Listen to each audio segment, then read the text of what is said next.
MPs gather to debate the war in Iran, but not everyone shows up. This is Now You Know. I'm Rob Snow. Deeper than the headlines. The answers you need to know. This is Now You Know with Rob Snow on News Radio. Saying their piece. For nearly 4 hours, MPs stood in the House of Commons in Ottawa yesterday evening having their say and demanding to know exactly where the Carney government stands on the war in Iran. But the lead character wasn't there. Prime Minister Carney wasn't in the House of Commons for this debate, and he's not expected to be in the House of Commons today either. And that's something that's not going unnoticed by the leader of the official opposition, Pierre Poilievre. He has flipped and flopped more than 4 times, having 4 contradictory positions in as many days. First, he said he was for the attack. Then he regretted his support for the attack. Then he said that his support for the attack was illegal under international law. And then he said he would consider sending troops for the attack, which he supported but regretted supporting, and then said that was illegal under international law. Mr. Speaker, his party says one thing to one group and the opposite to another, confusing our allies and dividing Canadians. Some of the Prime Minister's own Liberal MPs have said in the newspaper today, and I quote, "What the hell?" when it comes to his stance on the war in the Middle East. And now he has gone into hiding, having failed to speak a single word in tonight's debate. In this time of crisis, Canadians deserve to know where the Prime Minister stands. Indeed, they deserve to know where the Prime Minister is. Doing the heavy lifting for the Liberal government in the absence of the Prime Minister was the Foreign Affairs Minister, Anita Anand, who said the Prime Minister has been clear from the start. The Prime Minister has been clear. Canada was not consulted. Canada did not participate, and Canada has no plans to participate in the offensive strikes against Iran. We support efforts to end the Iranian nuclear program and the regime's decades-long pattern of state-sponsored terrorism. Canada's priorities are clear, Mr. Speaker. Civilians and civilian infrastructure must be protected. International law must be respected, and we will stand for the safety and security of Canadians wherever they may be in the world, Mr. Speaker. That is clear, and that is a clear statement of Canadian foreign policy. Thank you. That was a tough sell for some MPs, such as Conservative MP Michael Chong, one of the top critics on foreign affairs in the Conservative Party. The government has said multiple times that international law binds all parties and that Canada everywhere and always respects international law. The Prime Minister said in Australia on March 4th that the airstrikes, quote, "It appears that these actions are inconsistent with international law." And the government then also says it supports the airstrikes. These things are all contradictory. Can the minister clarify what the government's position is in a coherent, consistent, and cogent manner? As for what role, if any, Canada might ever play in this conflict, the Minister of National Defence, David McGuinty, tried to outline that while calling for calm. I've made it very clear the government is not going to be pursuing offensive activities. This is not something that we're contemplating. It's not something that we've been requested to do. We have not been approached by the prosecutors of this war, Israel or the United States, and we have no intention of following up on that front. We're going to focus on de-escalation efforts. It isn't helpful in my mind right now to gin up the volume around this conflict on any side of the House. Canadians are worried enough right now. We have enough family members, enough Canadians in the region. What we should be doing is letting cooler heads prevail, Mr. Speaker, and I think we should be assisting neighbouring states, if it's requested, with civil matters, water systems, desalination plants, electricity, and other challenges that these regions and these countries, in this region are facing. So it's not a simple matter, and the member knows this. We're not talking about the prosecution of war in this country today. We're talking about trying to get things to de-escalate so we can find a successful outcome. The NDP views this war as an illegal war and a violation of international law. And speaking outside of the House of Commons, the party's interim leader, Don Davies, called into question the government's position on the war. First and foremost, from the beginning of this attack on Iran by Donald Trump and Benjamin Netanyahu, the Canadian position has been unprincipled, it's been contradictory, and it's been incoherent. And New Democrats tonight will be expressing our position, calling on this government to clearly condemn what is an illegal attack on Iran and to name it for what it is, which is an illegal attack that is in violation of the UN Charter.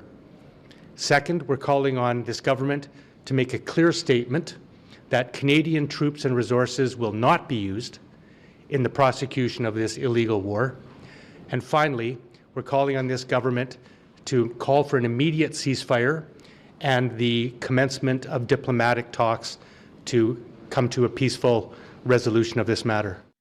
Later inside the House, during the actual debate, Davies would go on to lambaste the government's position as illogical. This is untenable. One cannot logically and ethically acknowledge that a war is illegal, but continue to support it and refuse to rule out participation in that very illegality. More disturbingly, the words and actions of this Prime Minister completely contradict the foreign policy doctrine he outlined at Davos just weeks ago. There, he told the world that Canada and other middle powers, quote, are not powerless, that we have the capacity to build a new world order based on our values, such as human rights, sovereignty, and respect for territorial integrity.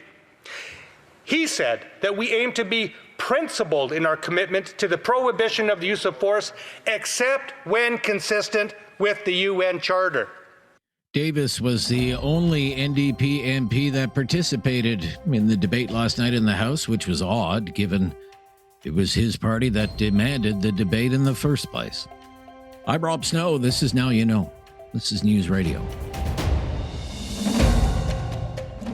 No question goes unasked or unanswered. Now You Know with Rob Snow returns on News Radio. Oil price volatility, much higher gas prices across the country, concerns about inflation, energy prices are top of mind for many people right now.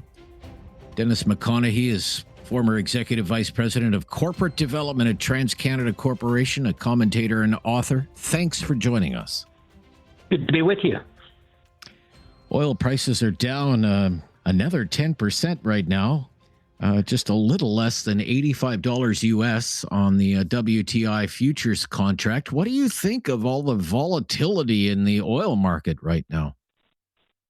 Well, obviously, it's entirely directly associated with the uncertainty of how the war in Iran is going to play out and whether or not the Strait of Hormuz is going to be restored to its usual level of tanker travel. I think once that is clarified, I think we can expect oil prices to move back towards where they were before this started. But again, it's volatile and uncertain, and that's being reflected in a market that can go from over $100 back to $85 within the space of 24 hours. Yeah, oil prices are up about 5% in just the last 5 days, but they're up 33% in the last month. So since this news hit, so you think these higher oil prices could be temporary? I think they're entirely a function of how the war in Iran goes. And as I said before, the sooner that the Strait of Hormuz is restored to normal tanker travel, I think we can all expect prices to be back to where they were before this war started, and because supply demand fundamentals don't justify $100 oil at the moment. However, anything can happen, and as we see every day, exactly what Donald Trump's next tactics are hard to predict. Okay, what would this mean for oil companies in Canada? Would they be changing their business plans in any way? What do you think? Well, I think there's two observations to make. One is it is actually a condemnation of the past 10 years of Canadian energy policy and climate policy, that today Canada isn't benefiting more from these spikes in prices, that we didn't have more LNG development particularly, and even a more conducive environment for greater oil sands production. And, you know, that is something that had we had more levels of production, especially on the LNG side, we would have been a bigger beneficiary of this in the short run. So, I mean, that is, I think, an important observation. As for how investment unfolds in Canada, I think that's going to be much more a function, not of this war, but of federal energy and climate policy, and whether or not the Carney government can actually embrace increased hydrocarbon production as a national asset and not something that he's fundamentally misaligned with because of his priorities for climate policy. And what do you think about what you're hearing on that front from the new prime minister and his energy minister, say, versus what we heard during the last 10 years? Well, it hasn't. I don't believe it has yet substantively been a material improvement. I haven't yet heard him say unequivocally that he is committed to Canada fully realizing its hydrocarbon production potential. Instead, he conditions it on the demands for, you know, incremental oil has to be decarbonized. He's still committed to open-ended carbon taxes on emissions related to hydrocarbon production. He insists on, you know, ensuring that any infrastructure that may be built has to be consented to by certain interest groups in this country who may or may not have any, that their concerns may or may not actually be reasonable. So I think it's very difficult yet to say that he's any material improvement. But we will know very soon, I think, because this MOU that was struck between Alberta and Ottawa is going to have two of its most problematic conditions are supposed to be dealt with by April 1st. So we'll see if they are. I expect they'll probably give themselves more time. But those conditions, I think, are fundamental showstoppers to really giving the industry the confidence to fulsomely invest, certainly in incremental oil production, and for that matter, even in advancing incremental LNG projects in Canada, which today would be incredibly valuable to the country. Sure. And I want to ask you a little bit more about what it would take to make that come to pass, but we'll have to stop here. If you'll hang on the line, please. We'll be right back. I'm Rob Snow. This is News Radio. Critical thinking is not dead. Now you know with Rob Snow. Returns on News Radio. Talking about energy prices, energy policy with Dennis McConaghy, former executive vice president corporate development at TransCanada Corporation. A lot of people are very bullish on pipelines and say that the geopolitics these days highlights the need for more pipelines. I think you have suggested that already during our interview, sir. But what would need to happen, say, in Ottawa for a private company to step up and commit to actually building one? Well, as I've said before, if you're going to build a pipeline, you have to have something to put in it. And that requires the confidence in the oil sands production sector that if they make the requisite investments to increase Canadian oil sands production by about 1 million barrels a day, which would unfold over the next decade, that would require and justify incremental infrastructure, i.e. more pipelines. Now, it's an open question in my mind whether it's optimal for Canada to go to the West Coast. That will be always more challenging, not just in terms of the topography of getting across the mountains again, the BC coastal mountains, but also because of unsettled land claims, et cetera, and some issues related to the safety of oil tankers in the Douglas Channel next to Kitimat. Or alternatively, does Canada simply increment existing systems that go into the United States on the Enbridge system, on the South Bow system? That may actually be the more opportune and more optimal incremental investment to make. But none of these will happen unless there's the confidence that investing in incremental production isn't nullified by a federal climate policy that really makes making those investments untenable. Would a private company want? Sure. Would a private company want some kind of government help, financial or otherwise? So my view is the private sector doesn't need, quote, financial help. It needs the confidence that the federal government will not impose costs that they can't recover from oil markets. Those costs could be excessive carbon taxes. Those costs can be the insistence on having to apply carbon capture and sequestration technologies that no other oil producer in the world is imposing on itself. If they were confident that those constraints, those costs were not to be applied, then I'm relatively confident that even with oil prices in the range of $60 to $80 a barrel, those incremental investments would occur. That would be would then justify the incremental pipeline expansions. So, to me, we're going to see critically over the next, I think, weeks how much Alberta and Ottawa can resolve this issue. And because if they can't, I think it's going to be very negative about investment in oil sands production, which is what is really the prize that Alberta can seize in the short run. LNG is also an opportunity, and it's relatively tragic that Canada only has one of these world-scale projects. We could have had more, again, if the governance in Ottawa had been different over the last decade. I'm sure a lot of Canadians would like to see more oil production in Canada and diversification of our trade, especially in oil away from the United States, that there are other markets that want our oil. Well, really what people want right now are lower gas prices. I could use some lower gas prices. I'm in Quebec where there's a provincial carbon tax still. So we have some of the highest gas prices in the country here. What could lower gas prices for Canadians? Well, again, what is low? Like before this war started, we were talking about oil prices basically in the range of $60 a barrel. And the world had kind of adjusted to that. That had become kind of the new equilibrium.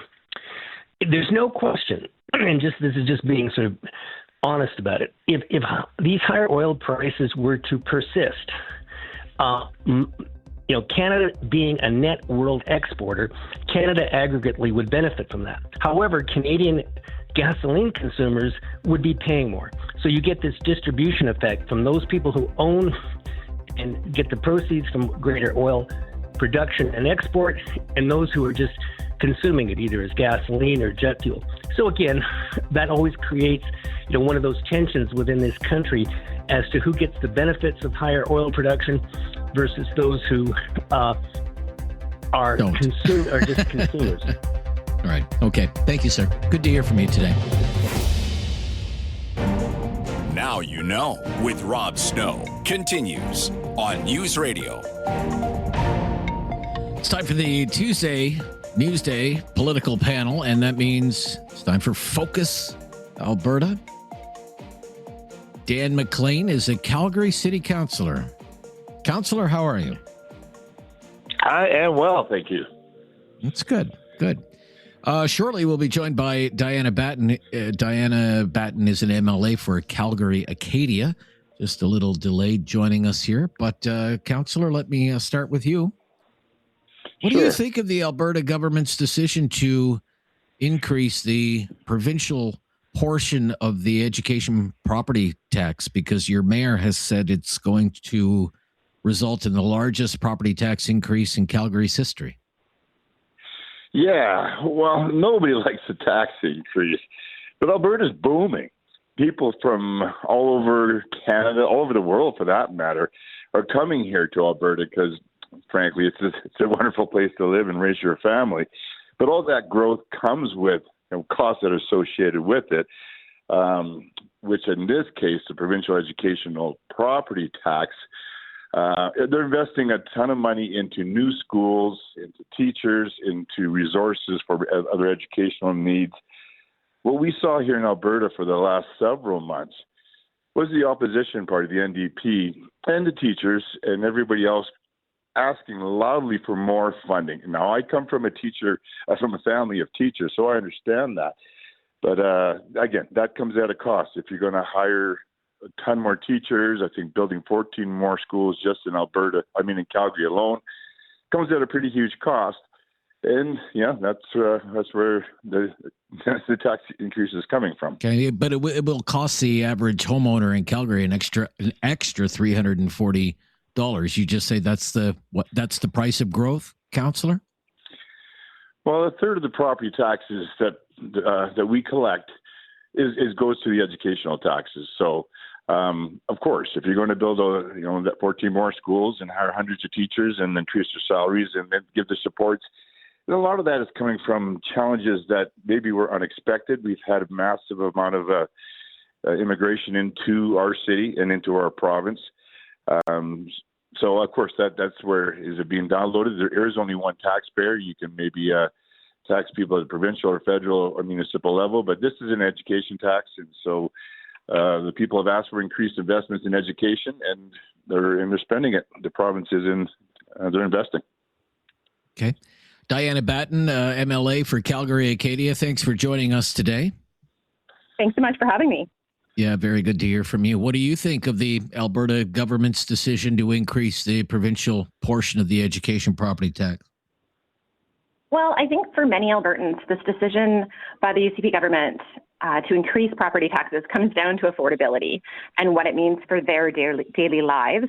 So, of course, homeowners will see it directly on their tax bill. Renters will likely feel it through higher rents as the landlords pass those costs along. Small businesses will also absorb higher property taxes. And that, of course, affects everything from the price of goods to their hiring practices. So in the end, it's really the families and communities across Alberta who are going to carry the weight of that decision.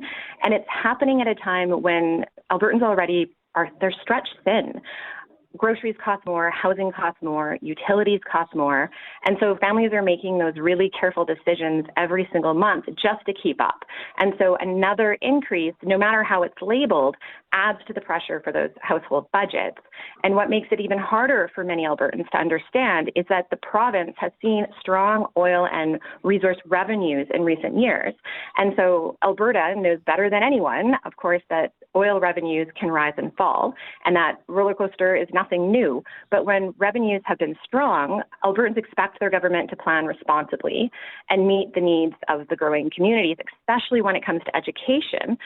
But instead, families are being asked to pay more through property taxes and are left asking that very simple question, which is, what are Albertans getting in return? If these taxes are going to go up, then people want to see that reflected with smaller classrooms, like smaller class sizes, better supports for students, and real investments in the schools that are already struggling to keep up with record enrollment. Okay, and not to put words in Councillor McLean's mouth, but the UCP government says it's needed to deal with the rapid growth in the education system. There's been a surge in enrollment. What do you think of that claim?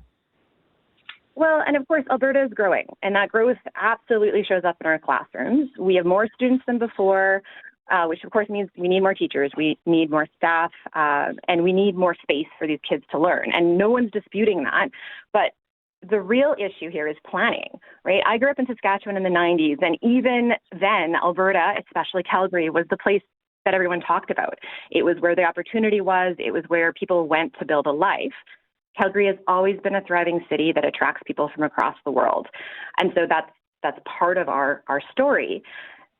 The fact that this government has spent millions of dollars, taxpayer dollars, on campaigns encouraging Canadians from other provinces to move to Alberta, if you're actually inviting people here, you can't turn around later and say that you didn't see it coming. So it isn't just hard to believe. This raises real questions about accountability and leadership and fiscal responsibility of this government. Albertans support education, and they understand that a growing province means growing schools. But at a time when our classrooms are already stretched and families are now being asked to pay more through higher property taxes, Albertans, they're questioning whether or not that growth was planned for when the signals were clear. Because, again, the issue isn't that Alberta is growing. Growth is a good thing. The issue is whether this government planned for it responsibly. And right now, many Albertans are wondering why they're being asked to pay more to catch up for something that should have been anticipated all along. Okay, we're just getting started. I don't hear much consensus among our guests today. Diana Batten, MLA, Calgary-Acadia. Dan McLean, Calgary City Councillor. Be right back. This is News Radio.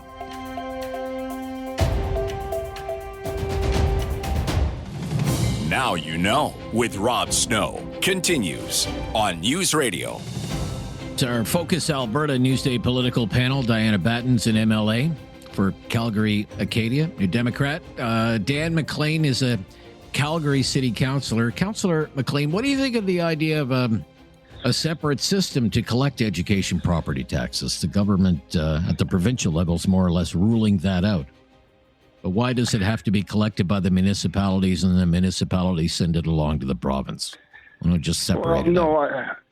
I have no problem with it. And I had discussions with Premier Smith before she was Premier about the city collecting its own property taxes and then investing into its own, for education, investing into its own educational system, but then not receiving a whole bunch of different grants. So that's still on the table. But just to go back to, again, the affordability that MLA Batten has suggested, yes, you can't have it both ways and ask for huge investments into the educational system and not expect that it's going to come at a price. But as far as affordability, Alberta has the lowest taxes in Canada. We have the lowest income taxes, the lowest business taxes. We don't have a sales tax. We have the lowest property taxes of any major city in the country. And yes, our revenues do depend on oil revenues, but I'm old enough to remember when our oil industry and energy industry was crushed by the first Trudeau government. And now the second Trudeau government, supported by the NDP, as again, the restricted investments in our income to then even keep things more affordable. So again, it's the two things. I have no problem with the city collecting those property taxes, but let's remember these things come at a cost. And Alberta is still doing the best job, I think, of any province in Calgary, of any city in the country. What do you think of that, MLA Batten? I think it's an interesting answer because, as Councillor McLean had said, so affordability is a huge issue, regardless of Alberta, not having a provincial sales tax. In this 2026 budget, we are seeing an increase of fees and taxes to Albertans. Over 30 increased fees and taxes. So at a time when Albertans are very much struggling with affordability.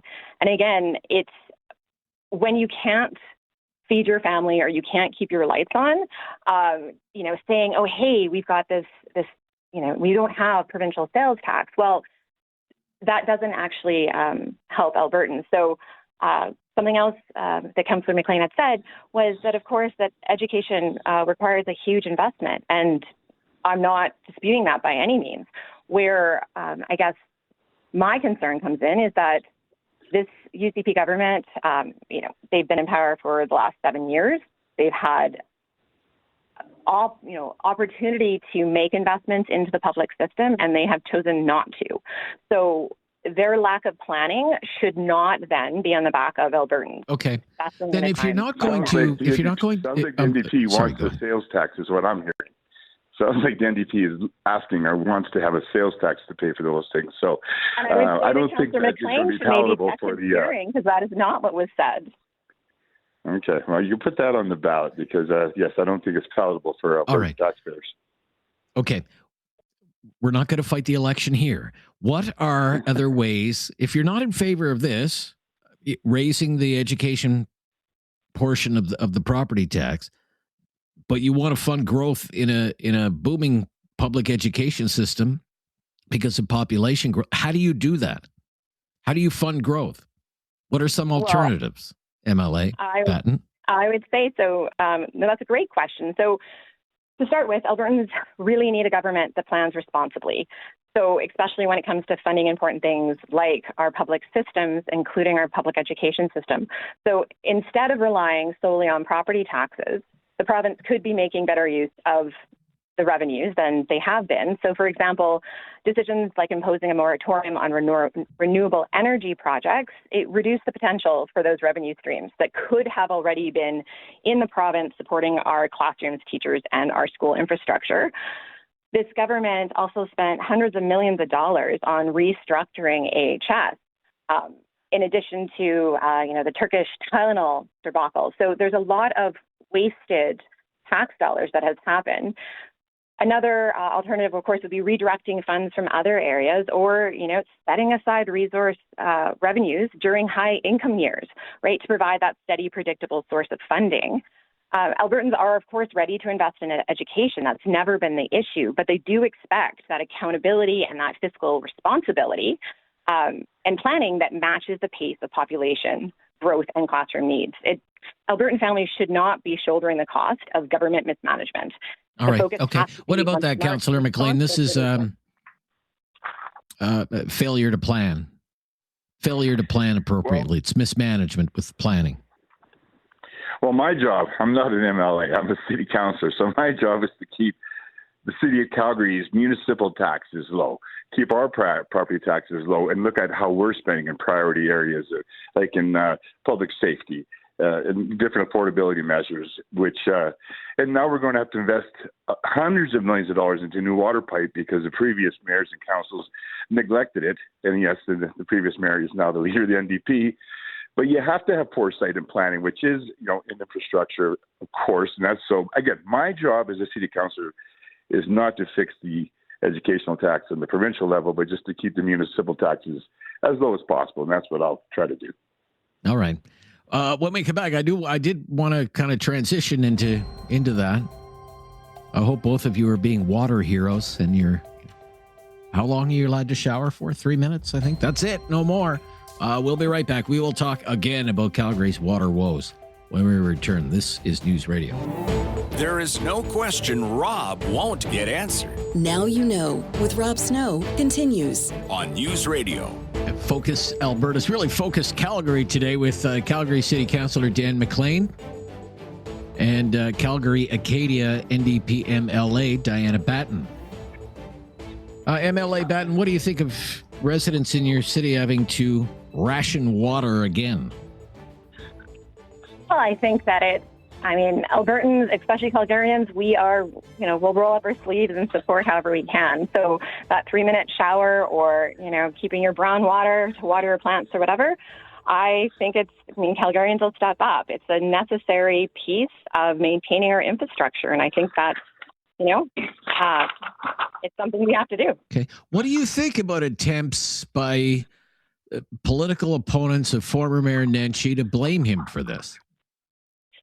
I think that folks should stick to the facts. And the facts are, there was a report that recently came out that showed that City Council, during the time that Naheed Nenshi was mayor, was not made aware of these concerns. And so, of course, you work with the best information you have and make those decisions. So I think folks trying to spin this around and turn it against Naheed Nenshi is really just, it's a deflection, right? The reality is that any city, and I'm sure Councillor McLean would agree with me, that any city should be investing in a system, not so much, right?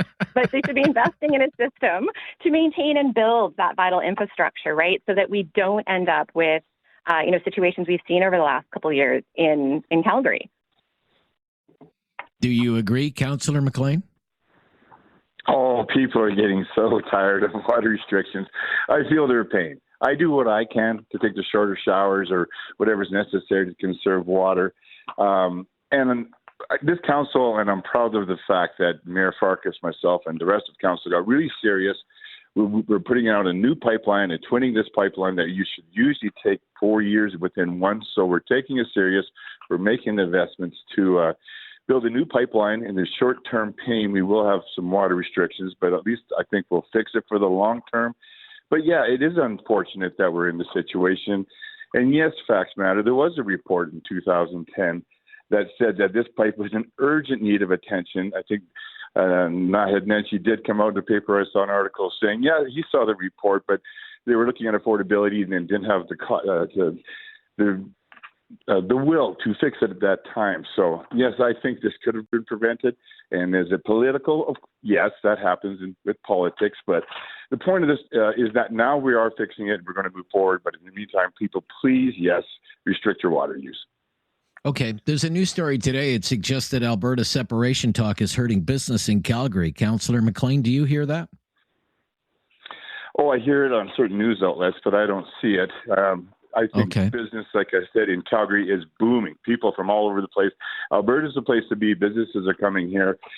Separation talk, it will, of course, be talk, but I don't see it affecting the business community here at this time.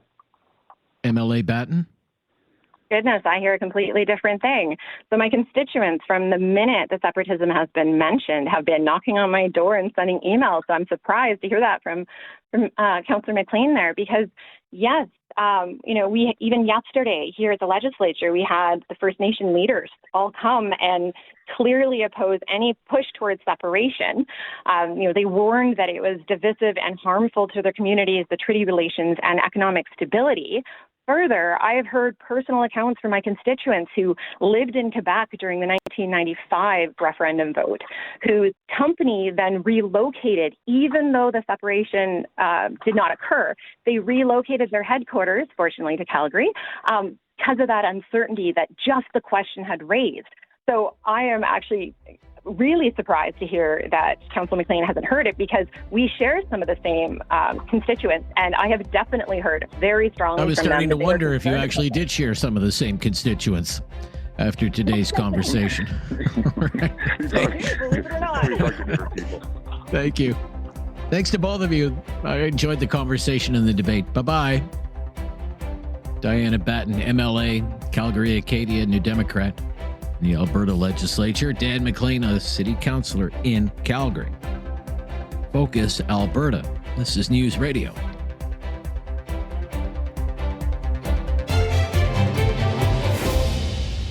It's time to talk back. On Now You Know with Rob Snow. Call now. And have your say. 1-833-668-2577. Welcome to Talkback. It's 2 hours of debate and discussion on the big issues of the day. And today, the war.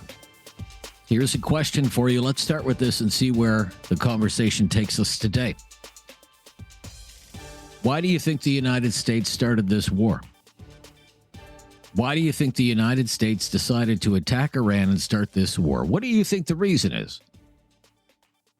What do you think the reason is? 1-833-668-2577 lines are available right now. The official reason from the Trump administration is that Iran posed a serious threat to the United States. For example, Marco Rubio, the United States Secretary of State, has said that the United States has evidence that U.S. assets in the Middle East were going to be targeted by Iran. And in addition to that, the United States has claimed Iran was getting closer to developing nuclear weapons and that it was close to building ballistic missiles capable of hitting the United States.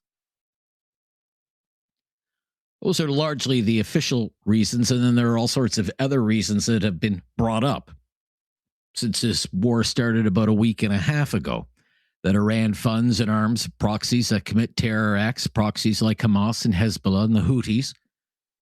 That Iran has a terrible human rights record, oppresses its people. And Donald Trump called on the Iranian people to rise up and take control of their government. Why do you think the United States started this war?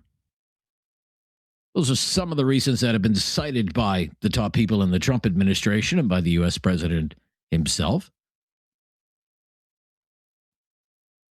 That Iran posed a threat to the United States, was on the verge of building nuclear weapons, and was close to having ballistic missiles that could hit the United States. The two big ones, nuclear weapons and the ballistic missiles capable of hitting the United States. Do you think that's why? Do you think those are the reasons why? Or do you think there are other reasons? If you think it was done for some other reason, other than those offered so far by the Trump administration, what are they? What are those reasons? Why do you think the United States attacked Iran?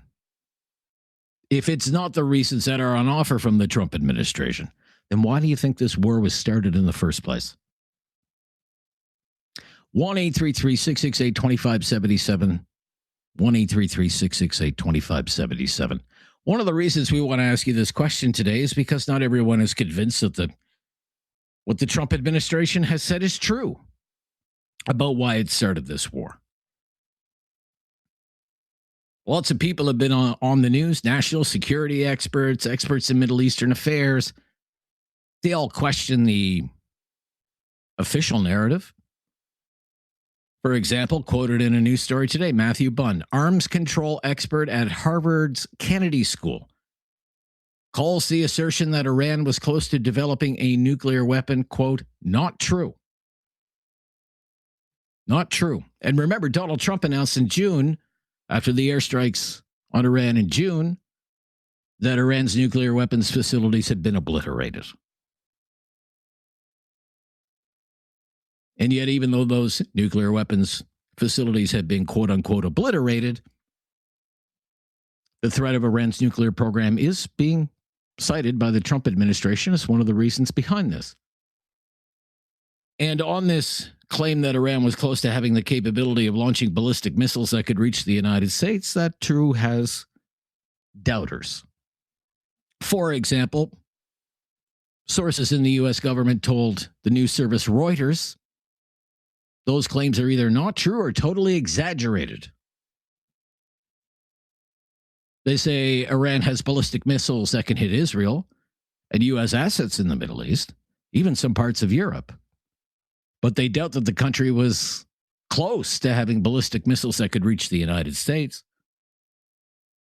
They cite intelligence reports that show Iran was probably a decade or more away from having that sort of capability of launching ballistic missiles that could hit the United States. So what do you think of those claims? Just given that those are two of the major claims that the United States has used to justify this action, alongside Israel, of attacking Iran. You think they're true? Or are there other reasons? If you doubt the official reasons, why do you think this happened? Was it because of the nuclear program? Was it because of a ballistic missile threat? Or some other reason? We heard from callers last week. They expressed their own ideas as to why Trump decided to do this now. For example, some people said it's to distract from problems at home, from domestic issues in the United States, low polling for the Republicans, for Trump, the economy's not great, ICE, Minneapolis, the cost of living, it's an issue in the United States just like it's an issue here. Trump himself suffering from low approval ratings, midterm elections coming up in the fall. So this war was launched, this is what callers have told me, to distract. Distract from problems at home, boost Trump's political fortunes and those of his party, the Republican Party. Create a rally around the flag event. Any truth to that? Or the Epstein files, that came up last week, the Epstein files, getting too close to Trump and others around him, so what, they started a war to distract people from the Epstein files? It's certainly out there. People have mentioned it on this show. It's a popular claim, certainly all over social media. This is all to distract from the Epstein files, because now instead of the news networks talking about the Epstein files, they're mostly covering just one thing, and that's the war. The official line is largely, it's about nuclear weapons and ballistic missiles that could hit the U.S. Most of the unofficial critique is that it's not about any of that, but rather it's Trump trying to divert attention away from all kinds of problems in the United States. We're open to hearing just about any and all opinions you have on this topic. The war is about a dozen days old. Hopefully it ends soon. We just want to get a better idea of why you think it was started in the first place. 1-833-668-2577 is our call-in line. If you've never called before, just mention that. We will make your call a priority today. And let's just talk about why this war was started in the first place. Why do you think it was started? 1-833-668-2577. I'm Rob Snow. This is Now You Know. This is Talkback on News Radio. Have something on your mind you want everyone to know? Call now. Hello. 1-833-668-2577. It's Talkback on Now You Know with Rob Snow. So the main question today is, why do you think the United States started this war? Let's get right to our phone calls. 1-833-668-2577 is our call-in line. First stop, Bedford, Nova Scotia. Susan. Hello, Susan. Hi. Hi, Susan. What Hello? do you think? Well, I believe that this is all for him to be able to not have a proper election in November. That's my take. I feel that he would be able to sign some sort of an executive order to call off elections in the case of an emergency. And this is just a lead up to that emergency. This war, I don't believe, will end in a few days, as he claimed yesterday on a press conference. I think that this is the only way he can think of to stay as president. Well, he would be president after the midterms, but you think he wants to disrupt or delay the midterm elections? Yes. You do? Absolutely, yes. Okay, what do you think about the claims that the administration has made that Iran was developing nuclear weapons and ballistic missiles that could reach the United States? You think that's totally fabricated?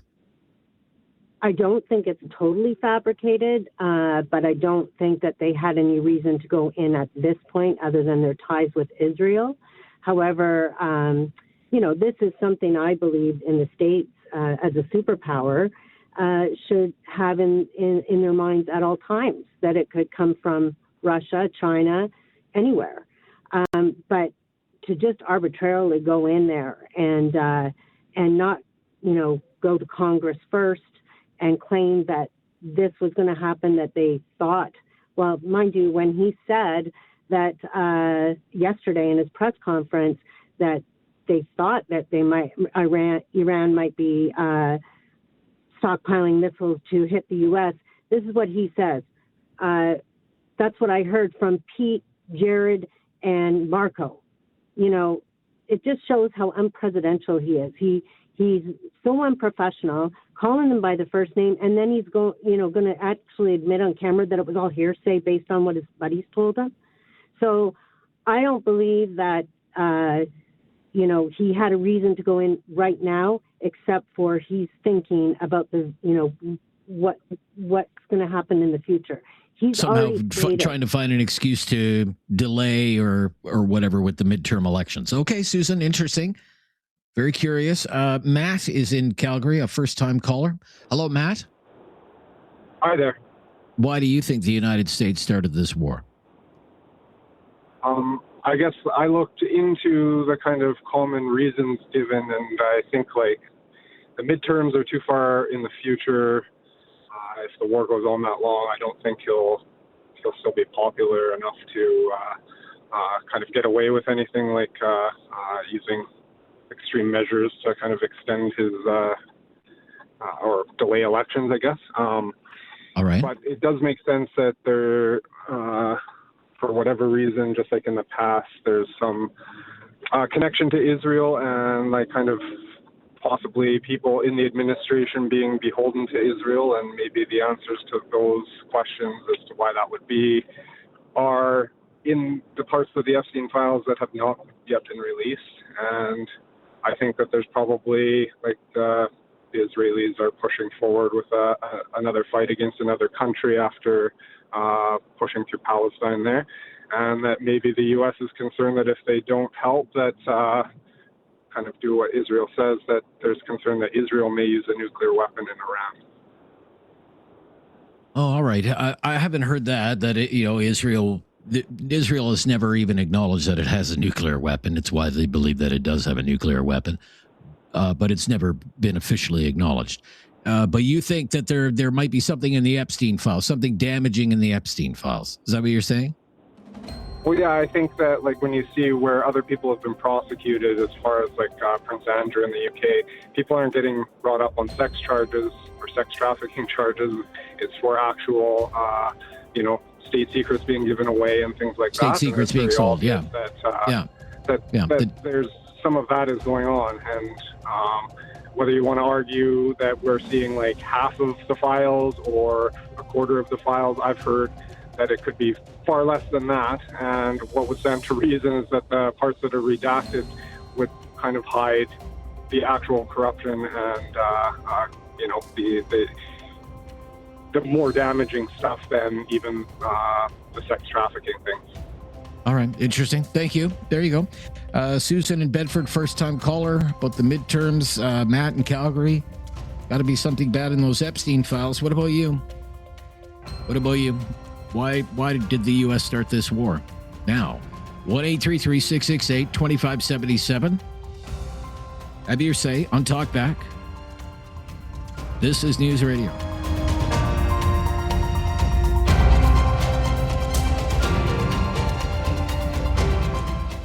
Have something on your mind you want everyone to know? Call now. Hello. 1-833-668-2577. It's Talkback on Now You Know with Rob Snow. Why do you think the United States started this war? Because Iran was developing nuclear weapons and ballistic missiles that could reach the United States? Or some other reason? 1-833-668-2577. Sean is in Cambridge today. Cambridge, Ontario. Hello, Sean. Good afternoon. Yeah, I'm thinking it was total distraction. I mean, if you go on the White House website, you can see the comment where they said they had destroyed Iran's nuclear capability and set it back by years and years. They made that statement in July of last year. And I do not believe Iran has the capability of striking the United States with ballistic missiles, nor will they have in the near future.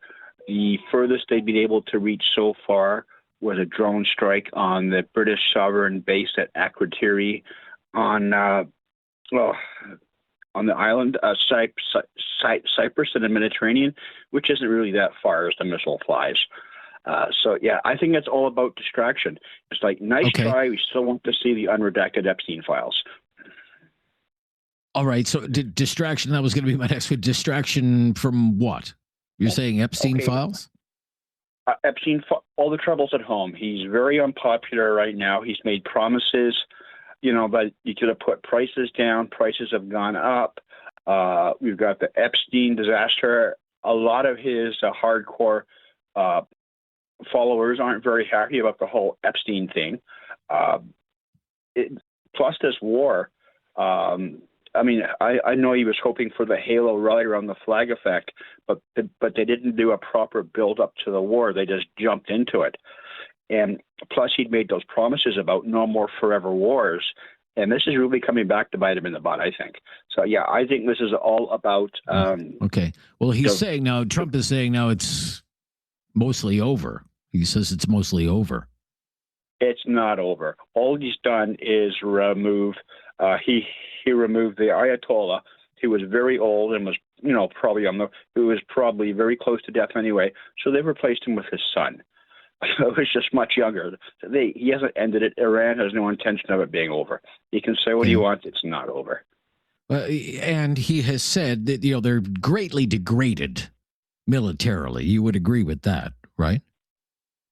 Oh, yeah. They're degraded, but they can still fight.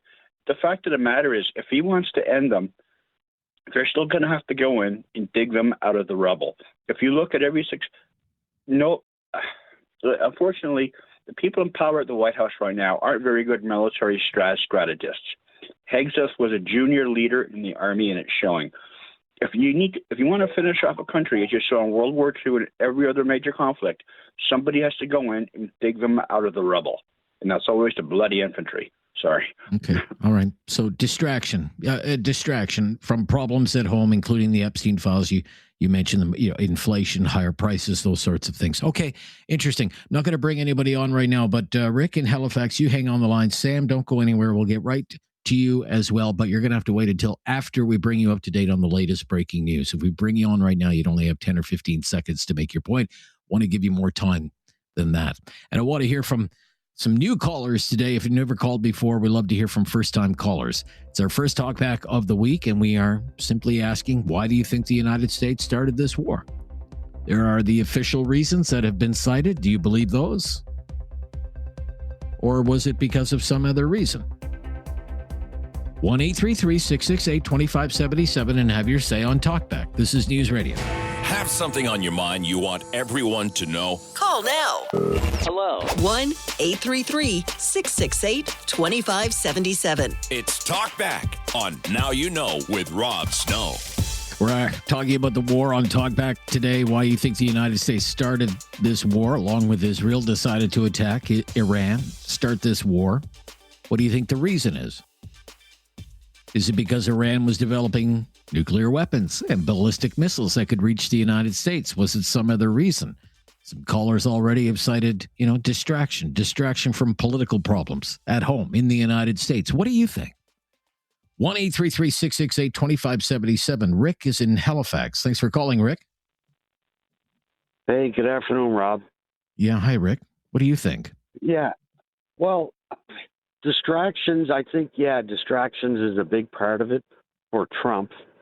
I think the other big part of it is it's a distraction for Bibi, as Trump calls him, because the walls are closing in on that guy. And basically, you can't destroy Gaza any more than what it is. So he needs something else to distract from what's coming down the pike for him. Someone's got to pay the price for that war in Gaza. And I think that's another big part of it, is that I think that somehow it's with Trump, it's always about money. And I got a feeling that he's going to own, or Jared Kushner's going to own, part of the Gaza Strip. There will be a Trump Tower there. There's no doubt in my mind about that. And that's what I think it's about. Well, I will say later this year, if I could, later this year, there are going to be elections in Israel.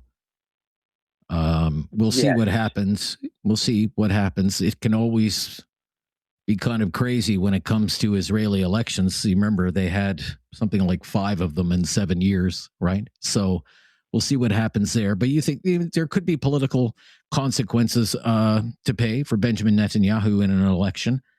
I don't think Israel he's going to pay a price for what is happening in Gaza, but he could pay a price for the intelligence failure that led to October 7th. You might be onto something there. I don't know if there are commercial interests involved. Do you seem to suspect there are commercial interests involved for Trump or associates of Trump? Okay. All right. Interesting. Thank you, Rick. Let's go to Sam is in Calgary. Thanks for calling, Sam. Yes. If you pay attention for the last 9 years or even farther, when President Obama was in office, he tried really hard. His administration under the Hillary Clinton being the Secretary of State, they tried really hard to deal with the situation with nuclear program in Iran. And on the second term of his presidency in 2015, with the cooperation of Russia, China, Germany, UK, France, and US, they signed this major agreement, major achievement to stop any further nuclear activities with regard to the program that Iran had, in return to relax the boycott and the severe economy situation that Iran was facing at that time, which has continued. And every country, every leader was happy with this agreement, except one government, with the head of that government being Bibi Netanyahu, who was furious with President Obama that why he signed this agreement and why he did that. He was the only Bibi Netanyahu was the only angry head of any country in the world. And President Obama told him that this is it. We have done our part, and the inspectors from IAEA, International Atomic Energy Inspection, would have had access 24/7 to Iranian nuclear facilities. And Bibi Netanyahu was not satisfied, and he had other ideas in his mind. So he had no choice. In 2015, he had to listen to presidents of the U.S. because that's where their bread and butter is coming from. That is where their lifeline is connected to U.S. As you can imagine. But as soon as Trump took over the first presidency, he did two things, if you recall. The first thing he did was he turned apart that agreement. He said that agreement is out of window, is garbage. And the second thing he did, he removed the embassy of the United States from Tel Aviv to Jerusalem. And these are the demand of Bibi Netanyahu from President. Okay, so that's the history lesson. The war started 12 days ago. What I'm trying to get at here, Sam, with all due respect to you, sir, is why now? Why did this war start? The first president of Trump, he was surrounded with a lot of military intelligence who had experience, and they told him, going to Iran, touching Iran is like touching the fire. This is not Gaza, this is not Palestine, this is not Venezuela. This is a huge country with a huge military and a huge tradition of defending their land. Then why would he ignore that advice and go and do it anyway? Because the second term, he get rid of all those intelligent, he get rid of all those experienced military. He's surrounded by a bunch of realtors from Florida and New York, just like himself, who are saying that yes, man. And this time, if you recall, last year, before they attacked Iran, both Israelis and Americans, Bibi Netanyahu was keep going to Washington, D.C. to see Trump several times. He's the most visited leader of any country to Washington, D.C. since second term of Trump election. And then the same thing happened this year. So Bibi Netanyahu is the brain, is the architect, is the engineer of this war. And Trump... He's the engineer. Well, it wouldn't have happened without Trump. It wouldn't have happened without the United States, right? Wouldn't have happened without the United States. You're making a mistake. Israelis, they are strong enough militarily because of they get unlimited money and military assets from U.S. They are capable of doing that. In fact, last year, if you remember, during the 12 days war, Israelis were by themselves, they were good enough to destroy Iranian. Okay, I still don't think we've nailed down why. You think I guess you think it's all Benjamin Netanyahu engineered all of this. Why did it start 12 days ago? Why did it start 12 days ago? Why 12 days ago? Without any question. All right, without any question. Okay, you're still not answering the question. All right, Sam. Thank you. Great at a history lesson. Not so great at answering a question. Be right back on News Radio.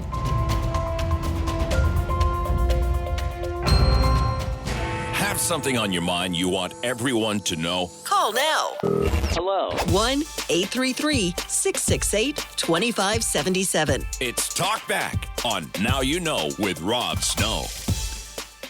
Yes, it is. Why do you think the United States started this war?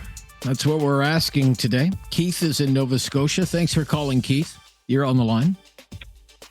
Hi, Rob. Thanks for taking my call. My pleasure. What's your opinion? I'm going to try to answer I'll give you my opinion as an answer. I think a lot of the situation is the attack on Iran by the Trump administration. I think a lot of it is to do with what a lot of other people think. It's the same with the distraction from Epstein, and there's probably a lot of other things are going on with Donald Trump. And I think he wants to say, look over here, not over there. That's the type of guy he is. And being a malignant narcissist, I think he's willing to take chances with other people's lives. Okay.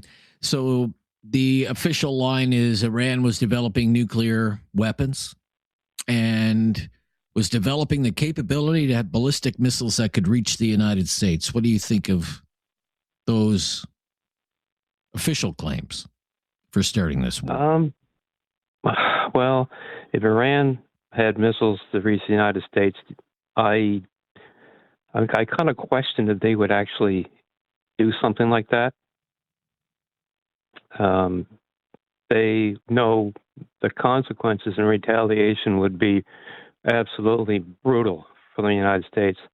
True enough. With conventional weapons, they don't even have to use nuclear weapons. Just with the military they have, they could flatten that country. Right. So again, you're more inclined to think that it's a distraction from domestic issues in the United States, whatever they might be, the economy or the Epstein files or whatever, right? Christy Noem getting fired, whatever, right? There's a whole bunch of them, I suppose. Well, that's not going to be the last person. I don't think many of them will be around to be last another 3 years, to be honest with you, either getting just fed up with that or just fired. But he's really stirred up a big hornet's nest in the Middle East, and other countries in the Middle East are getting involved in this too. So it's Sure. Basically, would you say it's a regional war now? Oh yeah, it's a regional war now for sure. Yeah. And the bigger the wars, the more distraction. And I really think that Donald Trump will do anything to keep his presidency. And this is one way of doing it with attacking another country. And they installed their new leader, which he's not happy about. So what? Do you think they care?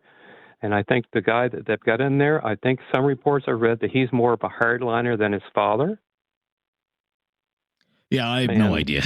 I don't know who the Ayatollah's son is or whatever. But all right, interesting. But you're more inclined to think it's to distract from his own political problems, which is kind of the crux of it today. Ryan, I believe, is up next. Let's take Ryan's call in Calgary. Thanks for calling, Ryan. Rob, how's it going? Yeah, very good, Ryan. What do you think? Yeah, it's all about problems at home, distractions. I think my prediction, he's going to be arrested on some home front charges with that Epstein file here right away. Oh, you think it's Epstein related? Yeah, and I have four other points if you want to go quick with Yep. Let's go quick. We only have about 90 seconds here. Yeah, greed, separatists, bullies, and inbreds. If we get rid of all that, we'll have world peace. Greed is all about money and oil. It's interesting how we did with Venezuela, now with Iran. Hopefully it's about regime change, not oil. But yeah, it's a big mistake. Hopefully it's ended right away, but the problems will last a lot longer. It's really, really weird. And if you're allowed nukes and I'm allowed nukes, it should be all good. Like, they're allowed nukes and guns, so why can't I? And hopefully we stop this over there, because this is the same problem in Alberta we're having with all these separatists and, I don't want to be Canadian or Alberta anymore. Well, get the hell out of here and move. Yeah. All right. Yeah, move. I don't want to get off track talking about Alberta separation. That's a whole other talkback that we can do some other time. We've done that show in the past, but you're opening up a whole other can of worms there with that. Let's stay focused on this topic today. Why did the United States start this war? The official claim is it's because Iran was developing nuclear weapons. Can't have that. And ballistic missiles that could reach the United States. Can't have that either. So that's why they attacked. Do you believe that, or think it was because of some other reason? 1-833-668-2577. This is News Radio. Have something on your mind you want everyone to know? Call now. Hello. 1-833-668-2577. It's Talkback on Now You Know with Rob Snow. So just a quick update on the oil price. The West Texas futures are sliding again today, down to $81 a barrel. right now. So that's a loss of about $13.50 today, a loss of about 14%. Oil today is traded as high as $94 and as low as $77 a barrel just today alone. But right now at 81 1/3. It's been a crazy 48 hours in the oil market. I mean, when overseas trading began like Sunday evening, which would have been like Monday morning, oil futures shot up, almost hit $120 a barrel. But now there's talk that countries could be releasing oil from strategic oil reserves in order to bring down oil prices, and it seems to have worked. Yeah, 81.18 US a barrel is the oil price right now. What do you think? Why do you think the United States started this war is what we're asking today on Talkback. Let's get right back to our calls. And remember, there's a full hour of Talkback just ahead. So if you're on the line and we don't get to you in this hour, please hang on with us through the news and we'll bring you right up to date on everything. Get back to the phone calls. Travis is in Calgary today. Hello, Travis. Hi. Yeah, thanks for taking my call. The only thing scarier than Trump's decisions is people who have this Trump derangement syndrome.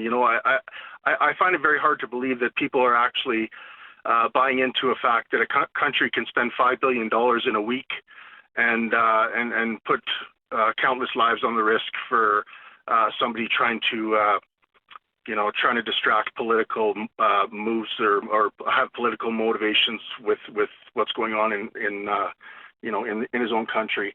I think Israel was drawing the war out with Hamas longer than it wanted to. I think they were on a path to where they weren't necessarily losing, but it was going to turn into a Ukraine situation. And I think the big brother had to step in, and I think because of the Ukraine and Russia proxy war that's going on, I think the U.S. felt it was time to draw them out through one of their proxies, and unfortunately, Cuba and Venezuela and now Iran are just really road apples for what's I think is going to be a bigger picture coming down the road when minerals and oil really come into play to who needs those reserves. So yeah, and as well, when you have a military like Russia, who's in a drawn out war, they're not doing training, they're doing real war practices. They're using, they're gaining experience, and I think the United States hasn't been in a war significantly since Iraq, and I think it was time that they showed their military muscle. I see. So you think, if I could, just so I'm following along here, you think that whether it's Ukraine or Iran or I guess Cuba, Venezuela, that these are all just proxies for something bigger?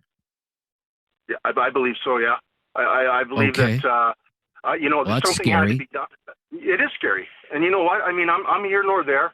I'm right of center. But I'm here nor there on whether this war, whether I agree with it or not. I don't agree with war in general, obviously, but I mean just it's kind of worrisome actually when for myself anyway, you kind of sit back and you go, you know what? Hopefully the powers that be are making the right decisions, because I don't know if they're making the right decisions, and that's a scary thought in itself, right? But yeah, sure is. All right, thank you. That's a good call to end this hour. Again, we have 5 callers who are on the line right now. I hope we still have 5 when we get back. From the latest breaking news, okay, going to bring you right up to date, a full hour ahead of Talkback, and lots of time to gather your opinion. Why did this war start? This is News Radio. It's time to talk back. On Now You Know with Rob Snow. Call now. And have your say. 1-833-668-2577. Welcome to hour number 2 of Talkback. Our question today, why do you think the United States started this war? Is it because Iran was developing nuclear weapons and ballistic missiles that could reach the United States? It posed a threat to the United States. That's why this war was started. Or do you think it's because of some other reason? For example, a popular answer today has been to distract from domestic political problems in the United States. And that's why Trump launched this war. What do you think? 1-833 668-2577. Mark is in Calgary today. Hello, Mark. Oh, hi, Rob. How are you? Yeah, hi. Very good, Mark. Yeah, thank you. Oh, I'm first-time caller. I love your show. You have many different interesting subjects to talk about. It's an interesting world, sir. That's for sure. Yeah. What's your opinion on the topic today? I think it's oil. I think he wants to control oil around the world, or most of it. And that's why he went after Venezuela. You know, he commandeered their tankers. And I think it's to do with that. And I think that Strait of Hormuz, he wants to control that. That's why he wants to have the U.S. Navy to protect them. So he's going to charge these tankers or control them or something. That's what I think. I don't think it's much distraction because anything he gets away with so much stuff, it doesn't matter in his own country. So that's my opinion anyway. Global oil supply. Yeah, global oil control. Like, because it's like, a good percentage of oil comes out of the Middle East, and he wants that. Oh, sure. He wants to get money out of it. As you said, he's about the money. You know what the other caller have said before. So that's my opinion. Yeah. All right. Canada has a lot of oil. Oh, I know. Well, he keeps saying, he wants to make Alberta, blah blah, and right. But I don't want to get into that. That's a whole different subject. You don't want to get into that. Okay, I was just going to bring that up. All right. Okay. After I told the last caller I didn't want to open a can of worms. All right. Thank you, though. Okay. Global oil control. Oil control of the global oil supply. All right. Thank you, Mark. See how easy that was? Mark's a first-time caller. So is Jackie, I believe, who's on the line now. Hello, Jackie. Hey, how are you? Yeah, I'm very good, Jackie. How are you doing? I'm good, thanks. That's good. So what do you think? I don't think there's going to be like this nefarious reason that people are going to be like, oh, this is why he did it. I think there was three main things that happened for them to pull the trigger when they did. The big one was that diplomatic off-ramp disappeared just 2 days before that attack, like over in Geneva between the U.S. and Iran. So they stopped talking 2 days before it. In the weeks leading up to it, energy markets and shipping behavior, according to like Al Jazeera, was kind of indicating that tensions were rising. Plus, they had all those regional issues, and I'm demeaning it, but they were murdering their own citizens. It was very unstable over there. The political situation in Iran was very unstable, yes.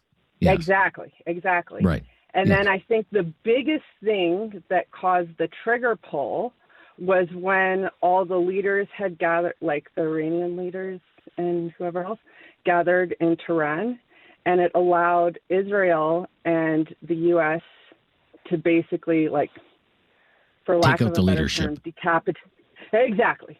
Yeah, that's way better. Okay. What you said is way better than what I was going to say. Right. So Okay. I think that Israel was going to pull the trigger anyway, and the U.S., being the U.S., decided to make it on their terms.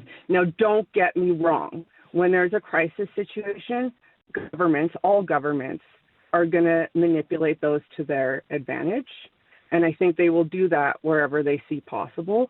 But I don't think it was, he woke up one morning and was like, you know what, Venezuela's down. The cartel leader in Cuba or in Mexico's out. We got Cuba on the ropes. Let's head over to Iran. I don't think. You don't think it was that? Okay. What do you think about these people who are calling? Numerous people have called and said, look at all the political problems that he's facing at home. Epstein files, economy's not great. People are mad at him over the cost of living. The situation in Minneapolis with ICE raids and all that is not going well. And they need a political boost. I think he'll use this for sure, but I don't think it's the driving factor. And let's be real. Trump has never been popular. He was popular enough to get elected twice. So there's some people who agree with the things he says and does, but And I 100% believe he will manipulate this politically if he can, but I do not think that was the driving reason. I think it was other global factors. Yeah. You know, there's an old line, the first casualty of war. You know what the first casualty of war is? The truth. No. First casualty of war is the truth, right? So, yeah. That is true. Yeah, the manipulation of the message. All right, that's very interesting. Very well thought out, Jackie. Thank you for your call today to Talkback. Hour number 2 underway, and lots of time to fit you in. And for the first time, 2 or 3 lines available there. It's been very busy again on this topic today. Why did this war start? 1-833-668-2577. This is News Radio. Have something on your mind you want everyone to know? Call now. Hello. 1-833-668-2577. It's Talkback on Now You Know with Rob Snow. Vangel in Calgary is up next. Talk about why he thinks this war was started. Vangel? Hey, how are you? Actually, Vangel. Vangel. My apologies. Yeah, Vangel. how are you? Very good. Thank you. First time caller, love your show. Saddened sometimes to listen to some of my Canadians have a much different opinion than me. On the distraction side, I really think Trump is taking a big risk with the war. I don't believe it's a distraction side. All right. I'm a driver. What do you think? Okay, I'm going to tell you. I drive around a lot, picking up people and dropping them off. And I bumped into a lot, many Iranians, Persians, whatever you want to call them, who are very, very happy in what Trump did. Oh, sure. Very happy. Very happy. And previous to that, I had bumped into many Venezuelans who are very happy what happened. So the big picture here, I think everybody should look at the big picture instead of saying, oh, he's going for the oil reserves, or if it's true or not true, weapons they have nuclear weapons. I think maybe he went to help people be free from a dictatorship, from a theocratic dictatorship that murdered many people. I talked to this one lady just this past week, and she was an Iranian who was a refugee. And she told me that she would call back and talk to her parents and her cousins just to see what's happening there. She said she would not speak longer than 30 seconds on the line. I said, why? Well, they could track my family. Okay? So then I asked her a simple question, because I even think you had this on your show, where the number of dead people, you said 30,000 dead, and one of your listeners said, oh, it's only 3,000. You got the numbers from the UN. Well, I asked her that same thing. I said, well, what's the true number? I hear 30,000, 40,000, 3,000. So since January, she told me 90,000 protesters were killed. Her cousin were going by the grave sites. This is from a woman who was a refugee to our country. And she came when she was 14 years old. She said her cousin would walk past the grave sites and they would be unmarked, because they don't want to know how many people died. Okay, this is from my observation. I talk to a lot of people. I have you on my radio all the time, and sometimes just people, my rides would tell me, hey, what do you think? And I'll turn around and ask them what they think. So what I think Trump is doing is, we have too much TDS in this country, and I don't understand it. Like, Trump is Trump. I never knew anything about Trump before he took power 8 years ago or whatever. But helping a nation get rid of a tyrant who funds terrorism around the world, that should be the big picture, not worrying about all the other suggestions that your listeners have said. All right. Thank you so much, Vangel. Yeah, very well said. I love that kind of fundamental research, that man on the street kind of interviews that you're doing with people. That's great stuff. Thank you for your call. But opinions are varied, as you can imagine. Who do we have? Who is up next? Is it Mark in Halifax? Yes. All right. Thank you, Mark. Yes, Mark. Very good. Thank you. Getting ready for a weather bomb, actually. Yeah, but that's okay. Yep. It's 15 degrees here. Yeah. Well, we're going to get about 30 to 40 millimeters of freezing rain. I'll trade you. Well, I lived through the one in Quebec many years ago for 33 days with no electricity. So wasn't very pleasant. I bet not. Listening to your last caller there, trying to get rid of these regimes that are mass murderers, well, what does that make Trump then, going in there and killing all sorts of innocent people in another country? I think if you want to get rid of a regime that's no good, like in Iran, I don't have a problem with that, in Iraq and all those places, but they have no end game when it's all said and done. And also, I think all the world leaders, if there's an issue with a country like Iran or Iraq, they should all be together and go and take care of the business, not just one person going in there. And as for these missiles and nuclear missiles and everything that they say he has, if he did take care of them in July, why is he using that as an excuse now? Because they actually shouldn't have any more. That's a good point. That's a fair point. I want you to listen to. Do you remember these words from George W. Bush when they went into Iraq? They're going in because of weapons of mass destruction. How many were found? 0. So you can't be using this kind of garbage on that. And as far as I'm concerned, Trump is a very dangerous man. And so is Benjamin Netanyahu. Fair enough. That's your opinion. But so why do you think it started, whenever it started 12 days ago or whatever? Why do you think it started now? Well, I think everybody's got a right just to distract from everything else. They take all the spotlight off of the crap that's going on over there. And you know what? You don't want to open a can of worms, but for another 2.5 years, I really feel strongly that this country could be in some danger. It wouldn't be militarily, but it will be some kind of action, yes, again, to take our oil and minerals. And until he's gone out of office, I don't think this country should relax.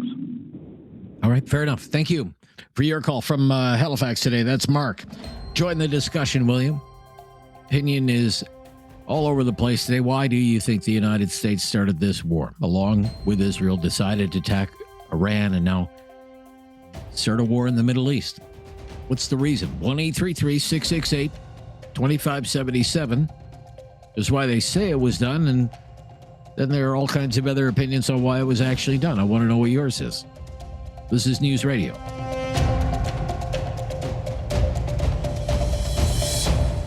Have something on your mind you want everyone to know? Call now. Hello. 1-833-668-2577. It's Talkback on Now You Know with Rob Snow. Why do you think the United States started this war? Right back to it. Elias in Kitchener up next. Hi, Elias. How are you, Rob? Yeah, very good, Elias. Thank you. I'm fine. Thank you. Well, what's your opinion? In Kitchener, we don't have snow. Snow is gone. It's 15 degrees. So the only snow we have is only you now. Okay. Well, that's plenty, I suppose. I have lots of snow I can send you. Yeah. No, we don't need any more. Don't need any more. Okay. All right. No. Let's get right to it here. Let me go back to the point. The reason U.S. started war with Iran is because, in the state, they have so many problems. The economy is not even changed for the last year and a half. Besides this, now the Epstein file is coming out every day, so many millions of pages of Epstein files. And he don't want to hear that. He don't want to see that because that is the one that brings him down to the ground. His future depends on these files. No reason why this time to start a war with Iran. Already they destroyed what they call the nuclear in Iran. 6 months ago? He said we did it back in June. Completely. Yeah, in June. Obliterated. In June. Completely Obliterated. said, what was that word? Obliterated. I couldn't even say that word. Yeah. So once he did it, why is he going back to war? He's the one who was saying, I'm a man of peace. I don't start wars. Why is he starting war here right now? Next he said already fighting in Iran, he said next one is Cuba. What's got to do with Cuba? The only reason he's saying changing from one point to another is to divert the attention of what they call this file. That's what Epstein files? The Epstein files. Epstein files. That's the only reason he is diverting attention from the people. Because Yeah, but you also mentioned the economy, tariffs. You know, they're not happy that their gas prices are high, just like Canadians aren't happy. Like what? Right, yeah. 75% of the Americans, they are not happy the way things are going. He is acting like a dictator. The previous caller was saying he get rid of Venezuelan dictator in the Iranian regime. He himself is acting like what they call authoritarian. Oh, really? Okay. The previous caller is right, though. You know, people in Venezuela, when that happened, they're happy to see the backside of Maduro. I talked to a Iranian Canadian activist last week, thrilled, like weeping tears of joy that the Ayatollah is gone. There are people who are like, that is joy. That is for sure. That is a joy. But Israel could have done by themselves. Israel is a very strong country. They can stand by themselves. They can destroy Iran if they want. But the reason he's joining is only to divert his upstream fire. That is my take. All right. Thank you. Minnow, up next in Calgary. From Kitchener to Calgary we go. Rob. Yeah. Hi there. Hello. Good to hear from you. What's your opinion? I think that Netanyahu has a hatred on for Hamas, which is funded by Iran. Well, wouldn't you think that's understandable? Well, his brother was killed. Netanyahu's brother was killed by Palestinian Hamas. Well, he's certainly not the only citizen of Israel to be killed by Hamas over the years. No, but it's his brother. Oh, and sure. he has said that it was 40 years he is waiting for this opportunity to go into Iran. Okay, but what about the United States? What about the United States? Why did he controls the United States? I don't know if you know this one, Rob, but Bill Clinton had a meeting with Netanyahu, and he came out of that meeting and he said, "Who's the superpower here?"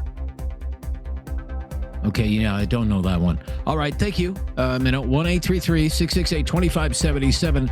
And the war, a hot topic in the House today. Have something on your mind you want everyone to know? Call now. Hello. 1-833-668-2577. It's Talkback on Now You Know with Rob Snow. Yeah, 4 lines available there. Lots of time to take your call here on Talkback. But while we wait for a few more calls, I want to kind of set up the question period in the House of Commons today. It's underway now. The Prime Minister was in question period today. That was unexpected. His official itinerary said he had no public events. Usually, if he's going to be in question period, Mark Carney's office will say he's going to be in question period today. So his arrival in question period a bit unexpected. Pierre Poilievre was there as well, the leader of the official opposition, leader of the Conservative Party. Now, by way of background, at around 4:30 this morning in Toronto, there were shots fired at the U.S. consulate in Toronto, and they aren't officially saying that it's linked to the war. There are shootings all the time in Toronto, of course, but of course, the political dynamic can't be ignored. So the Toronto police are investigating that. The RCMP are investigating that, and they say they're looking for 2 guys in a Honda CR-V. That was kind of also, I should say, in Toronto in recent days, there have been shots fired at synagogues again. So that's more or less the backdrop where Pierre Poilievre started today his questions for the Prime Minister during the question period. Let's listen to a little bit of this here. There have always been wars in the Middle East, but never before did those wars spill onto our streets here in Canada. But after 10 years of liberal immigration, liberal open borders, they have allowed criminals, terrorists, illegal guns to enter our country. After 10 years of liberal catch and release laws that the Prime Minister has not changed one word on, we have criminals released on our streets, and now our synagogues are being shot. Iranian dissidents killed on our streets, and there are 700 IRGC terrorist agents on our streets. What will the Prime Minister do to restore the safety that Canadians had before his Liberal government took office? The Right Honourable Prime Minister. Mr. Speaker, we got to go quick here. C-14 changes the bail laws. He might want to read it, definitely wants to support it. That member opposite has voted against every single gun control measure ever put before this House. This government has banned the Islamic Guard. This government's sanctioned over 200 individuals, over 200 Iranian entities. This government is investigating over 17,000 individual cases. We are protecting this country with 1,000 more RCMP, 1,000 more bodyguards.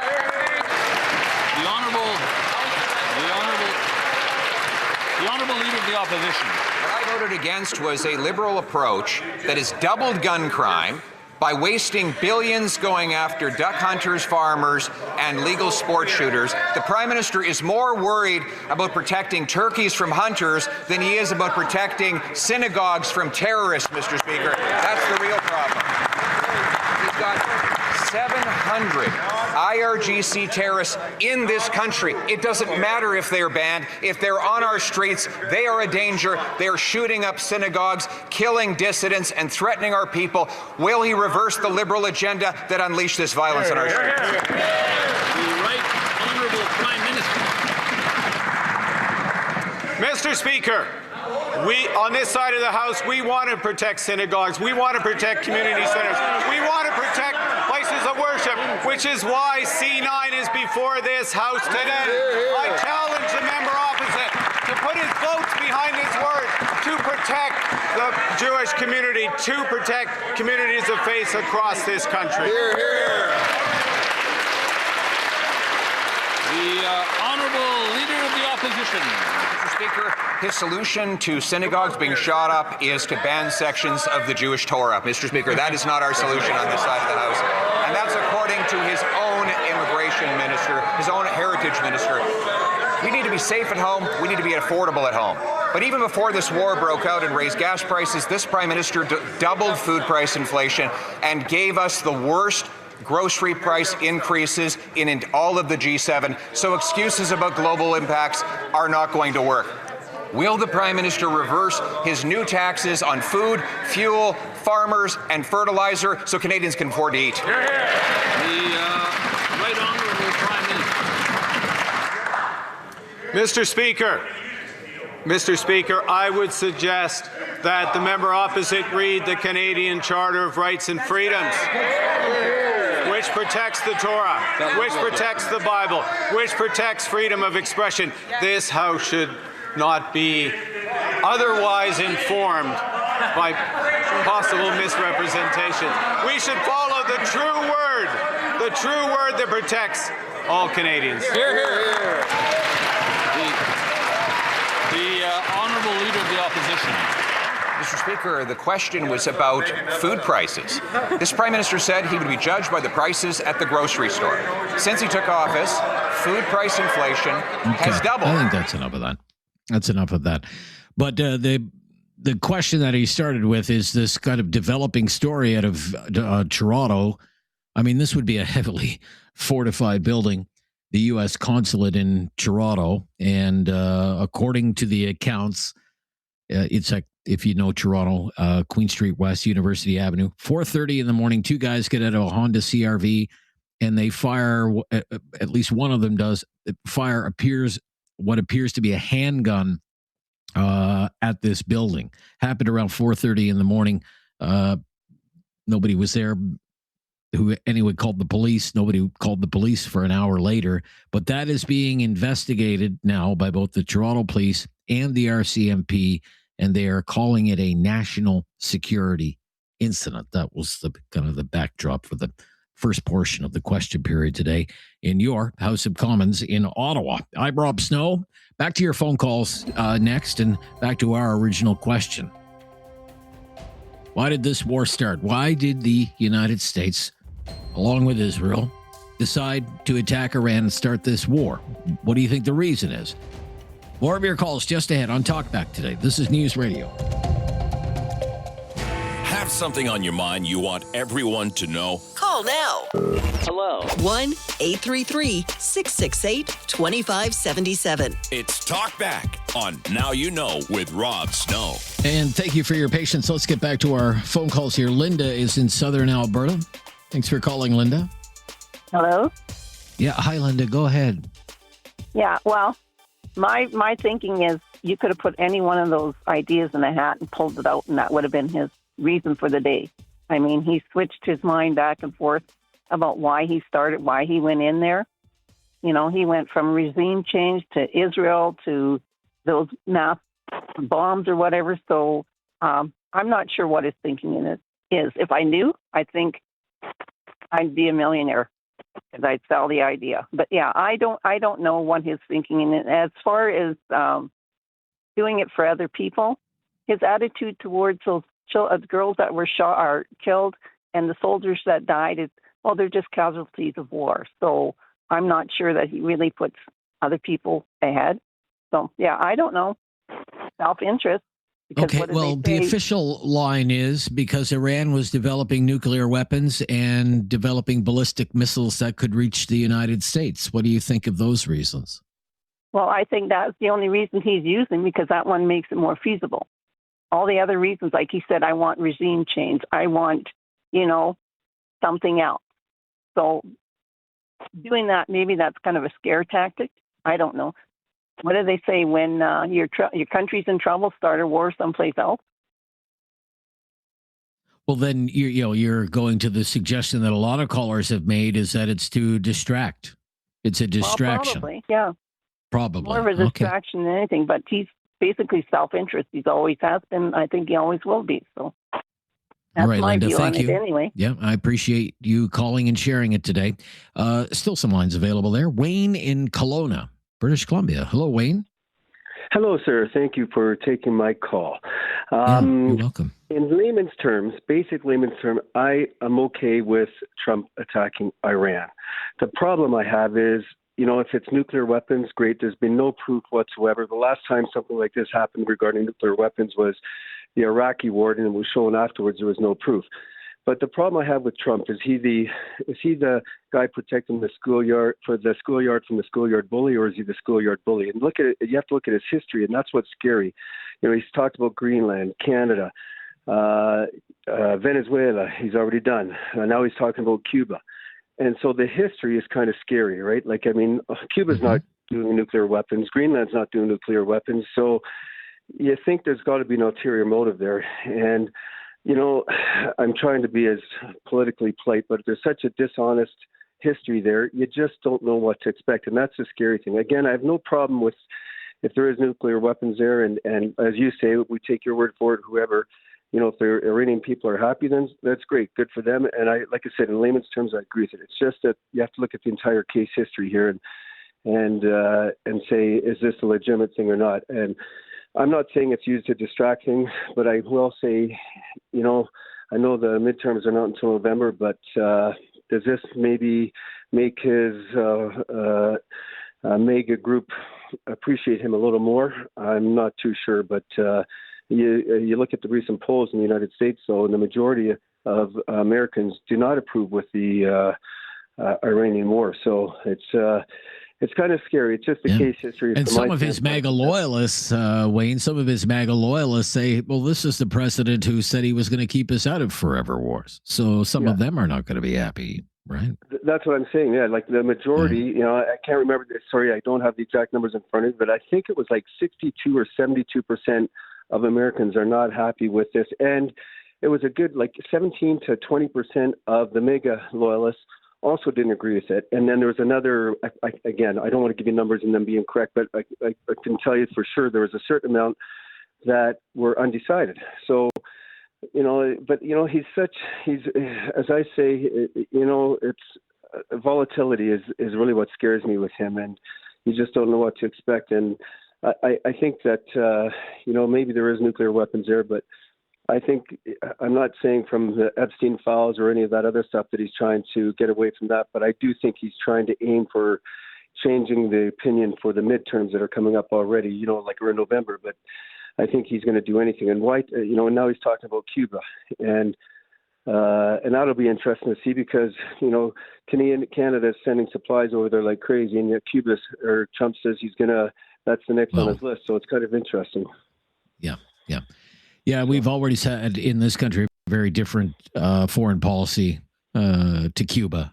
Since the revolution in Cuba, we've had a departure in our foreign policies and our approach to Cuba than the United States. But, Cuba's 90 miles from the coast of Florida, as you well know, Wayne. Okay, thank you for your call. Is there anyone else on the line? No? Okay.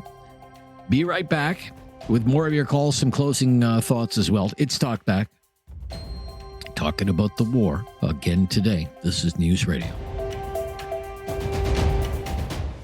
Have something on your mind you want everyone to know? Call now. Hello. 1-833-668-2577. It's Talkback on Now You Know with Rob Snow. And we've been talking about the war again today. Why you think the United States started this war? I think Ken is up next in Calgary. Hello, Ken. Thanks for calling, Ken. Yes, Rob. Thanks for taking my call. You're surprised that only one person seemed to agree with me, and that's the last caller, who said midterm elections is coming. Trump believes that when he has this war, and he's going to declare that he has won the war, he's going to walk away. Before the war is ended, he will say he has won the war, and the electorate is going to vote for him again and keep him in power. Trump is smart. He knows his electorate, and the electorate, for me, I say, will be stupid enough to put him back. Bottom line. Okay. So it's about the midterm elections and trying to boost his political standing back home. Doesn't seem to be working, though, right now. No. You watch it. He's going to tell the American people, I have won the war. They will believe him. And he's just going to walk away from it. He's not going to solve anything in those countries. Historically, it says so.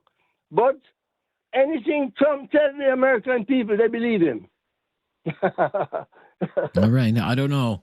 They don't like paying the higher gas prices that have come along with this war. They're worried about high, that feeding through the economy and higher food prices and potentially higher interest rates, all the stuff we're worried about here, right? So I don't know. It's not very popular, it doesn't seem. Canada is worried about it, but the American people, they don't want it talking. Tomorrow morning, They don't even remember what's going on. Okay. All right, Ken. I don't know. I don't think you're giving them enough credit. I mean, there are all sorts of other reasons to think about. One could be that the U.S. Congress has all sorts of foreign policy hawks in it, especially when it comes to Iran. There's always been a certain cohort of members of Congress in both houses from both parties who have always viewed getting rid or having regime change in Iran as not only being in America's best interest, but certainly in the best interests of the entire world. And they've wanted to see changes in that country going back to 79, the fall of the Shah and the Islamic Revolution. They remember things like the taking of the American hostages. Remember, they held 66 American hostages for more than 400 days. That's seared into the memory of a lot of these people. They haven't forgotten the bombing of the U.S. Embassy in Beirut or the Marine barracks in 83. They haven't forgot that, Iran helped develop weapons that killed soldiers in Iraq. Israel, of course, long been an ally of the United States in that region, and Iran has always vowed to wipe Israel off the face of the earth. The United States is much closer to Saudi Arabia, and Saudi Arabia and Iran have been in this regional power struggle in the Middle East for a very long time. So for all of those reasons, Iran has always been considered a threat to peace and stability in that region, and toppling the Islamic regime has always been a goal of some people in Washington, the foreign policy hawks. They've always had anti-Iran hardliners in Washington, and now I guess they're getting their way with this war. But a lot of those reasons have been around for almost 50 years. I mean, this revolution was in 1979. None of that started overnight. None of that started in the last 2 weeks. So that's why we've been asking the question today, why now? Like, what changed in the last 2 weeks? Starting a war in Iran became the decision for President Trump to make. Thank you for all of your contributions today. Back tomorrow, brand new topic, more of your calls, and until then, always the latest breaking news right here on News Radio.